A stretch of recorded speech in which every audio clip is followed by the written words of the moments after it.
বাড়িতে পড়ে আছে বাবার নিথর দেহ, আর বুক ভরা কান্না চেপে মাধ্যমিক পরীক্ষা কেন্দ্রে হাজির লড়াকু পরীক্ষার্থী। আজ সকালেই বাবাকে হারিয়েছে ফুলশেখর গ্রামের ছাত্র জিৎ বাগদি। সকাল 7:30টায় বাবা সন্তোষ বাগদির মৃত্যুর পাহাড় প্রমাণ শোক নিয়েও ভেঙে পড়েনি সে। জীবনের প্রথম বড় পরীক্ষায় বসার অদম্য জেদ নিয়ে ঠিক সময়েই খোরজুনা উচ্চ বিদ্যালয়ে পৌঁছায় জিৎ। বিষয়টি জানতে পেরে ছাত্রের মনোবল বাড়াতে এবং সে যাতে নির্বিঘ্নে পরীক্ষা দিতে পারে তার সব রকম ব্যবস্থা করেন স্কুল কর্তৃপক্ষ। শোককে শক্তিতে পরিণত করে জিতের এই লড়াইকে কর্নিশ জানাচ্ছেন শিক্ষক থেকে এলাকাবাসী। বাবা অসুস্থ ছিল কিছুদিন ধরে, অসুস্থ ছিল। পরীক্ষা দিতে আসছিলাম, দিয়ে আজ সকালবেলায় দেখছি আবার হসপিটালে যাবে রামপুরহাটে।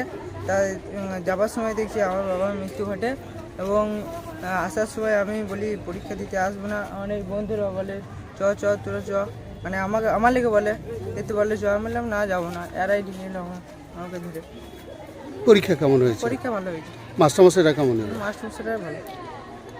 মাস্টারমশাইরা পরীক্ষার ব্যবস্থা করেছে, তোমার মনোবল জুগিয়েছে। কি নাম তোমার? জিৎ বাগদি। কোন স্কুলের ছাত্র তুমি? তালুঙ্গা।